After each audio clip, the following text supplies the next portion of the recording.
क्या बीपीएससी मुद्दा है, क्या नीतीश कुमार को इससे लगाव है भाई? नीतीश जी अपने लोग को इसमें बैठाते हैं। देखो क्लीन चिट नहीं दिया है, 4 सीटेड होने जा रहे हैं, लंबित भी है, तो उनको हटना स्वाभाविक है, हटना पड़ेगा, एकदम हटना पड़ेगा, छोड़ना पड़ेगा बीपीएससी। आप ये समझिए ना कि law supremacy of law can not be challenge by anyone, it's above than us. कि संजीव मुखिया नीट का इतना बड़ा, सरकार कहती है कि हम क्राइम को कंट्रोल कर लेंगे, संजीव मुखिया जो है से फरार है ना, तो कहाँ इकबाल गया गवर्नमेंट का? सर बीपीएससी में डीएसपी में बहाल होने से पहले भी उस पर चार्जेस लगे थे, जेल भी गया था, और रिजल्ट में वो डीएसपी बन गया, 12 को परिवार के करा लिया। जब हम यहाँ पीआईएल किए थे तो ऑनरेबल उस समय चीफ जस्टिस संजय करोल साहब थे, जस्टिस एस कुमार जी की बेंच थी। बिल्कुल हटना चाहिए, मैं उसी की तो लड़ाई लड़ रहा हूँ, मैं न्यायिक लड़ाई लड़ रहा हूँ। 67वीं में मैं लड़ रहा हूँ। रंजीत कुमार सिंह को मैंने कहा कि रंजीत कुमार सिंह ने पैसा खाया, इसकी जांच किया जाए, बिहार सरकार ने जांच नहीं किया, उसको सस्पेंड करना चाहिए था और यहाँ से भगा दिया। जब हम यहाँ पीआईएल लाए तो यहाँ से गुजरात कैडर में वापस था। आरा में बालू माफिया से पैसा लिया ना जी, उसी को ईओ का आरक्षी अधीक्षक बना दिए थे, तो बचाएगा ही। करोड़ों रुपया के जहाँ खेल है, 55,000 करोड़ का डीलिंग हुआ है, उसमें भी 10-20-50 करोड़ उसको मिल गया। जिस दिन बापू परीक्षा केंद्र का रद्द हुआ था परीक्षा, और परीक्षा हो रहा था री एग्जाम, तो उसके पहले यहाँ होना चाहिए था। अब तो सरकार करवा लिया, पीटी भी का रिजल्ट भी दे दिया, तो भाई घोटालेबाजों को तो बचा दिया। अच्छा दो उसमें। नमस्कार, आप लाइव बिहार देख रहे हैं, मैं हूं राजमोहन तिवारी। देखिए, बिहार लोक सेवा आयोग यानी बीपीएससी अभी बीते कुछ समय से काफ़ी ज़्यादा चर्चा में है। 70वीं पीटी को लेकर जो विवाद खड़ा हुआ वो किसी से छिपा नहीं है। अब भी कई अभ्यर्थी हैं जो आंदोलन कर रहे हैं, लेकिन इसी बीच सुप्रीम कोर्ट में जो बीपीएससी चेयरमैन हैं परमार रवि मनु भाई, उनके नियुक्ति को रद्द करने के लिए जनहित याचिका दायर की गई और उस पर सुनवाई करते हुए सुप्रीम कोर्ट ने अब बिहार सरकार से इस पर जवाब मांगा है। उनके नियुक्ति को ही अवैध करार देने की बात कही जा रही है। इस पर विस्तार से समझेंगे। हमारे साथ पटना हाईकोर्ट के अधिवक्ता डॉक्टर कौशलेंद्र नारायण जी हैं। कैसे देख रहे हैं जो सुप्रीम कोर्ट में आज सुनवाई हुई है? सर्वप्रथम तो मैं धन्यवाद आपको देता हूं कि ज्वलंत मुद्दा पर आम जनमानस के बीच में हमारी लीगल विचारधारा को ले जाने के लिए हमारे तक पहुंचे हैं। इसके लिए व्यक्तिगत स्तर पर आपका चैनल और आपको मैं शुक्रिया अदा कर रहा हूं। देखिए, जो अभी सुप्रीम कोर्ट का ऑर्डर आया है उसको मैं पढ़ा नहीं हूं। दूसरी चीज़ है, लेकिन न्याय का पुजारी हूँ, प्रहरी हूँ न्याय मंदिर का, तो मैं कहना चाहता हूँ कि वो खासकर ऐसे समझिए कि honourable justice BS Narasimha Rao ji और जस्टिस मनोज मिश्रा की बेंच ने सरकार से कारण पूछा है, जिसको हम लोग कहते हैं जी में काउंटर एफिडेविट मांगा है कि आप काउंटर एफिडेविट दीजिए भाई कि अगर ये परिवार पर आरोप था कि घोटाला किया है। देखिए है क्या ना कि महादलित विकास मिशन में जो यहाँ महामिशन था उसमें कुछ घोटाला हुआ था, उसमें चार्जेज नहीं पाया था, तो अब सरकार को इसी पर वहाँ जवाब देना है। ये स्वाभाविक प्रक्रिया है, यहाँ हो ऑनरेबल अपेक्स कोर्ट में हो। लेकिन सबसे बड़ी चीज़ है कि मैं बार बार, आप एक वरिष्ठ पत्रकार हैं यहाँ के, अब मैं बता रहा हूँ ये चर्चा का विषय इतना बड़ा क्यों हो रहा है। आखिर तो सरकार की कहीं ना कहीं खामियां है, और खामियां मैं इस रूप में कहना चाहता हूँ, स्पष्ट रूप से आप समझिए कि आपको पता होगा 67 बीपीएससी में जब घोटाला आया तो सर्वप्रथम मैंने ही ऑनरेबल पटना हाई कोर्ट में पीआईएल दायर किया था, जिसमें रंजीत रजक डीएसपी वगैरह गिरफ्तार हुए थे, और बार बार कहा जा रहा था कि भाई ये कॉन्स्टिट्यूशनल संस्था है, इसको बचा के आप रखो।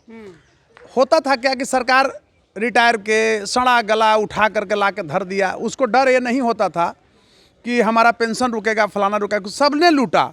मैं आपको बता रहा हूँ इस रूप में, आप मानिए कि कंट्रोलर ऑफ एग्जामिनेशन बीपीएससी का, बिहार बीपीएससी में जो थे उनका नाम था अमरेंद्र कुमार, तो अमरेंद्र कुमार यहाँ बीपीएससी में लूटे। 67वीं में पहले ही से खेला चल रहा था, और बाद में सरकार ने क्या किया, यहाँ मुंगेर डीएम के रूप में तोहफा दे दिया, खूब लूटे। क्या हो गया, तो अंधेरी नगरी चौपट राजा है, टकेसर खाजा टकेसर भाजा। और बार बार मैं कहता हूँ कि बिहार में कॉन्स्टिट्यूशनल ब्रेकडाउन है। आज का जो honourable apex court, supreme court का जो आदेश इस पर हुआ है उसको मैं अध्ययन नहीं किया हूँ।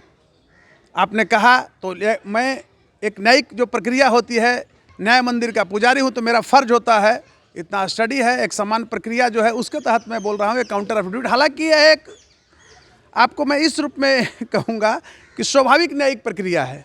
ये बहुत बड़ी चीज़ नहीं होता है कि बहुत बड़ा चीज़ हो गया। आप जवाब दीजिए, अगर उनकी नियुक्ति मापदंडों से नहीं हुई है तो गलत है। एक घोटाला को इंगित नहीं करता है, ये व्यक्तिगत है सिर्फ चेयरमैन पर।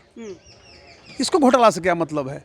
नहीं, जैसे कि जो जनहित याचिका दायर की गई उसमें ये कहा गया कि जो अधिकारी हैं सेवा आयोग में वो बेदाग रहें, और ये संवैधानिक तौर पर किसी भी नियुक्ति के लिए ज़रूरी होता है अधिकारियों को बेदाग होना, लेकिन इन पर आरोप लगे थे। ऐसे में इन्हें आखिरकार बीपीएससी का चेयरमैन कैसे बना दिया गया, और इसी पर सवाल है। देखिए, मैं भी तो वही चीज़ न कह रहा हूँ कि परमार मनु रवि भाई जो हैं, आप इनसे ये पूछिए कि जब, खासकर मैं बताना चाहता हूँ, ये आम जनमानस से भी पूछना चाहिए, सरकार से भी पूछना चाहिए। इस रूप में आप देखिए कि जब महादलित महाविकास मिशन जो यहाँ था, उसमें इन पर आरोप था फाइनेंशियल इरेगुलेशन का, वित्तीय अनियमितता का, और अगर इनको क्लीन चिट नहीं दिया गया था तो फिर आपने इतनी बड़ी संस्था, राज्य का, किसी भी राज्य का सबसे मानक संस्था क्या होता है? पीसीएस का जो संस्था है, आयोग होता है जहाँ से डिप्टी कलेक्टर रैंक के पदाधिकारी बहाल होते हैं। उसके बाद तो हिंदुस्तान का टॉप ब्यूरोक्रेट्स आईएएस और आईपीएस ये होते हैं। आप उस संस्था को इतना प्रदूषित कर रहे हो। देखिए, सबसे बड़ी चीज़ क्या है ना, मैं बीपीएससी से मेरा बहुत ज़्यादा लगाव है, मैं सुधारना चाहता हूँ, स्पष्ट रूप से हमेशा लड़ रहा हूँ मैं। तो मैं कहना चाहता हूँ कि सरकार की जो अस्पष्ट रुख है, मंशा है अस्पष्ट, जिसके चलते मशक्कत उठानी पड़ रही है। यही का आईएएस न था, उस पर भी आरोप लगा था, वो क्या नाम था, रंजीत कुमार सिंह। उसने 70-70 लाख रुपए में बहाल लिया, कोचिंग खोल दिया। सबसे पहले तो ये लोग को पकड़ के मतलब सजा करा देना चाहिए कि आप अगर आईएएस आईपीएस हिंदुस्तान के ब्यूरोक्रेट्स हैं तो आप कोचिंग नहीं मत चलाओ। एक कोचिंग में पार्टनर हो जाता है तो this is being my loss, who will fulfil. तो हमको इसके खिलाफ आवाज़ बुलंद करना है। और आज ऑनरेबल सुप्रीम कोर्ट ने जो स्पष्टीकरण मांगा है सरकार से, तो ये बहुत बड़ा, क्या करेगी इस पर? जवाब देगी जो सच्चाई होगा। ये बहुत बड़ा, ये नहीं है कि तोहफा हो गया। और जो परमार रवि मनु भाई हैं, इन पर जो आरोप लगे थे उन पर, उन्हें क्लीन चिट इस पर मिल गया है? ये तो सरकार बताएगी ना। सारे आईएएस का कुंडली मेरे पास तो है नहीं। ये तो समान प्रशासन विभाग है, उनके क्या होता है सब देखेंगे कि जो चार्जेस थे, चार्ज से इनको क्लीन चिट मिला है कि नहीं, कि फिर ये अंधेरी नगरी, चौपट राजा, टकेसर खाजा, टकेसर भाजा वाला हाल है। तो इसमें कुछ होगा क्या? उनकी नियुक्ति खतरे में आ सकती है? देखिए, अगर रियल में वो दोषी हैं, सरकार उनको क्लीन चिट नहीं दिया है, चार्जशीटेड होने जा रहे हैं, लंबित भी है, तो उनको हटना स्वाभाविक है। हटना पड़ेगा, एकदम हटना पड़ेगा, छोड़ना पड़ेगा बीपीएस। आप ये समझिए ना कि law, supremacy of law can not be challenge by anyone, it's above than us. कानून की सर्वोच्चता को कोई व्यक्ति चुनौती नहीं दे सकता है, ये हम सबों से ऊपर का चीज़ है। लेकिन एक कहने का भी चीज़ कहीं कहीं होता है। बिहार में देखिए लगातार सरकार जो है चुनौती दे रही है। क्या बीपीएससी मुद्दा है?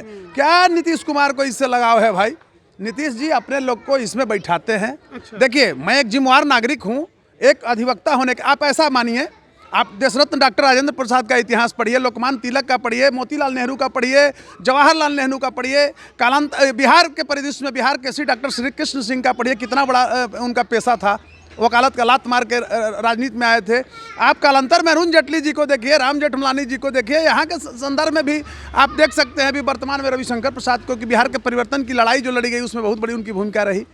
तो हम ये कहना चाहते हैं कि वकील लोगों को भी खुल करके बोलना चाहिए। ठीक है, मेरा पेशा है, लेकिन खुल करके भ्रष्टाचार के खिलाफ सड़क पर आना चाहिए। पूरा मुद्दा उस समय उठा जब 17वीं बीपीएससी के री एग्ज़ाम का जो आंदोलन हुआ। अब भी वो कई अभ्यर्थी कर रहे हैं, कई शिक्षक कर रहे हैं। आप कैसे देख रहे हैं इस री एग्ज़ाम के बीच में इनकी नियुक्ति पर सवाल को? देखिए, इनकी नियुक्ति क्या था इससे हमको मतलब नहीं था, मैं बार बार कहता था। लेकिन री एग्ज़ाम का, हाँ, मैं बार बार कहता था। देखिए, हुआ क्या है ना, मैं स्पष्ट बोलता है, ये मेरी पहचान है, हमको आप दिग्भ्रमित नहीं कर सकते हैं। तो मैं कहना चाहूँगा कि ये प्योर इसमें गलती हुआ है बीपीएससी में, कहीं आपसे छुपा हुआ नहीं है। बच्चा बच्चा यहाँ का जानते, थोड़ा सा जो परिपक्व है। अब यहाँ क्या कर दिया, ये लोमड़ी जैसा यहाँ सब इसको राजनीतिकरण कर दिया बीपीएससी घोटाला को। जैसे इसमें को पहुँच गया, वो क्या नाम है, जनसुराज और यह व्यक्ति फ्रॉड। एक चीज़ आप बताइए, इसके पास एक अभ्यर्थी नहीं था, ऐसा है 300 कर्मचारी रखे हुए हैं, जो कंपनी जहाँ से इसको पेमेंट मिलता है उसको लेके गांधी मैदान में बैठ गया। और बिना नियम का सत्याग्रही कौन होता है? गांधीवाद कौन करेगा? जो पूरी इसकी संपत्ति 10-20 हज़ार करोड़ जो कंपनी में रखे है उसको दान दे देवे बिहार के परिदृश्य में। दान दे दे, उसके बाद बैठता। तो ये क्या किया ना, भ्रष्टाचारी से आंतरिक रूप से ये लोग मिले हुए रहते हैं, भ्रष्टाचारियों के पैसा से ही सब चलता। आप ऐसे समझिए ना भाई कि संजीव मुखिया नीट का इतना बड़ा, सरकार कहती है कि हम क्राइम को कंट्रोल कर लेंगे, संजीव मुखिया जो है से फरार है ना, तो कहाँ इकबाल गया गवर्नमेंट का, कहाँ गया इकबाल गवर्नमेंट का? तो गवर्नमेंट को अरेस्ट करना चाहिए। और ये प्रशांत किशोर उर्फ फ्रॉड, मैं बार बार कहता हूँ प्रशांत किशोर पांडे, लेकिन एक टाइटल भी चुरा लिया है। और ऐसे लोग पर भी कार्रवाई, इसकी फंडिंग की जांच किया जाए कि इसको पैसा कहाँ से आ रहा है। और उस पर हमको तो लगता है, नहीं कहना चाहिए कि कहीं आतंकवादी तो इसको फाइनेंस नहीं कर रहा है, कोई मतलब उग्रवादी लोग तो बोडो उडो से नहीं ले रहा है उधर पैसा। ये तो गंभीर आरोप एकदम लगा रहे हैं, हमने जांच की मांग, मेरा ये राइट है। अच्छा, आपने 67वीं बीपीएससी की भी बात कही, रंजीत रजक का आपने नाम लिया, अब तो वो बड़ी हो गए? नहीं, हाँ, अब देखिए 67वीं बीपीएससी में डीएसपी में बहाल होने से पहले भी उस पर चार्जेस लगे थे, जेल भी गया था, और रिजल्ट में वो डीएसपी बन गया। 12 को परिवार के करा लिया। जब हम यहाँ पीआईएल किए थे तो ऑनरेबल उस समय चीफ जस्टिस संजय करोल साहब थे, जस्टिस एस कुमार जी की बेंच थी। उस समय हमारे learned advocate general Lalit Kishore बाबू थे, उन्होंने कहा था कि हम सबको कार्रवाई करेंगे। लेकिन एक चीज़ मैं कहना चाहता हूँ, सरकार के स्तर पर कोई कार्रवाई, वो भ्रष्टाचारी रंजीत को 60 दिन के अंदर बेल मिल गया। बताइए, यही बिहार का न्यायिक प्रक्रिया और सुशासन, यही सुशासन है। आप देखिए सुशासन। ईओयू ने उनके खिलाफ कोई सबूत ही पेश नहीं किया। अब भाई साहब वही है, चोर चोर मौसेरे भाई है। ईओयू का आरक्षी अधीक्षक कौन था बताइए हमको? आपसे छुपा हुआ है, जो आरा में बेंच पर बैठ करके पैसा वसूलता था, आरा में बालू माफिया से पैसा लिया ना जी, उसी को ईओयू का आरक्षी अधीक्षक बना दिए थे। तो बचाएगा ही, करोड़ों रुपया के जहाँ खेल है, 500-1000 करोड़ का डीलिंग हुआ है, उसमें भी 10-20-50 करोड़ उसको मिल गया। बीपीएससी में जो भी नियुक्तियां होती हैं वो सारा डील से ही होता है, सारा डील से अभी हो रहा है। देखिए क्या है ना, मैं स्पष्ट रूप से कहना चाहूँगा कि बीपीएससी में सबसे पहले तो डिप्यूटेशन पर जो कर्मचारी हैं, ये लोग सब सीएम हाउस से संचालित है, ये नालंदा मेड है, ये सब कर लिया है वहाँ। और कहीं क्वेश्चन आउट हो रहा है वहीं से आउट कर दे रहा है। सबसे पहले तो वहाँ से जो कर्मचारी है उसको भगावे, एक एक कर्मचारी को कि भागो यहाँ से, और स्वच्छ कर्मचारी को लाए। और कंडीशनल कुछ लगाने की जरूरत, जैसे अभी हुआ ना भाई, केंद्र सरकार ने पॉलिसी बनाई है, अच्छा लगा कि अगर भ्रष्टाचार में आप पकड़े जाएंगे तो आजीवन कारावास करा दिया जाएगा। तो एक को भी बताइए कि आजीवन कारावास हो रहा है। आए जी, ये 50-2 4 करोड़ कैश पकड़ा रहा है, बोना में रुपया, ये सब शिक्षा विभाग वालन के। क्या हो रहा है बताइए? सामान्य आदमी मर रहा है भूखा। अभी मैं बता रहा हूँ एक और छोटा चीज़, बीपीएससी से जुड़ा हुआ है तो शिक्षा से जुड़ा हुआ है। और शिक्षा एक ऐसी वस्तु है जिसका उपयोग पुरानी पीढ़ी नई पीढ़ी पर करता है, जिसका प्रस्तुतिकरण वर्तमान में होकर नहीं भविष्य में होता है, और हमारा भविष्य ही बर्बाद हो रहा है। अभी देखिए श्री हसन जो है आरा का डीओ, और करोड़ों अरबों रुपया लूट रहा है। अभी वहाँ का देखे होंगे सुभाष गुप्ता, जो किशनगंज और गोपालगंज में रहा था, उसके क्या उसको हुआ? बहुत हम लोग आंदोलन की सस्पेंड किया है, और suspension is not punishment, revoke कर देगा। बीपीएससी री एग्जाम, आपको लगता है कि अब इसमें कुछ हो पाएगा? और ये जो अपॉइंटमेंट को लेकर सुप्रीम कोर्ट में जो मैटर गया, इसमें कुछ हो पाएगा? देखिए बड़ा कंट्रोवर्शियल, हमको इसमें मैं बार बार बोल रहा हूँ स्टूडेंट को कुछ हो पाएगा? नहीं, स्टूडेंट को खराब लगता है, यही चीज़ हम बोलते हैं, स्टूडेंट भटक गए। ये फ्रॉड पांडे के थ्रू, प्रशांत किशोर पांडे, और दूसरा वो लुहेड़ा पप्पू यादव मैंने क्या लुहेड़ा बताइए, 8वां 9वां के लड़का के लेकर के, और कह रहा है जिसको बीपीएससी के फुल फॉर्म याद नहीं है उसको आंदोलन में कूदवा रहा है, शीशा फोड़वा रहा है। पप्पू यादव को मैं सम्मान कर रहा हूँ, उस दिन समझा के रियल में ही तो वही चीज़ है। हम लगा कि राजनीति में भाई 10 बार एमपी कोई बनता है, 5 बार। अभ्यर्थियों को राजनीतिक नेताओं से दूर रहना, एकदम दूर रहना चाहिए। और देखिए ना, आपको बता रहे हैं, जिस दिन बापू परीक्षा केंद्र का रद्द हुआ था परीक्षा, और परीक्षा हो रहा था री एग्जाम, उसके पहले यहाँ होना चाहिए था। अब तो सरकार करवा लिया, पीटी भी का रिजल्ट भी दे दिया, तो भाई घोटालेबाजों को तो बचा दिया। अच्छा, 2 उसमें सबसे बड़ा भ्रष्टाचारियों को बचाने में भूमिका अदा किए। नंबर 1 प्रशांत किशोर पांडे उर्फ प्रशांत किशोर उर्फ फ्रॉड पांडे, समझ गया ना? और दूसरा पप्पू यादव की कुंडली आपसे छुपा हुआ है। अब अपॉइंटमेंट पे हो सकता है कुछ? देखिए हम लोग आशावादी हैं। मैं कानून का पुजारी हूँ। कि इनको हटना चाहिए? बिल्कुल हटना चाहिए। मैं उसी की तो लड़ाई लड़ रहा हूँ। मैं न्यायिक लड़ाई लड़ रहा हूँ। 67वीं में मैं लड़ रहा हूँ। रंजीत कुमार सिंह को मैंने कहा कि रंजीत कुमार सिंह ने पैसा खाया, इसकी जांच किया जाए। बिहार सरकार ने जांच नहीं किया, उसको सस्पेंड करना चाहिए था और यहाँ से भगा दिया। जब हम यहाँ पीआईएल लाए तो यहाँ से गुजरात कैडर में वापस, तो ये एक कम से कम तो दानों का हुआ कि भाग गया, वो यहाँ रहता था, डिस्टर्ब करता लोगों को।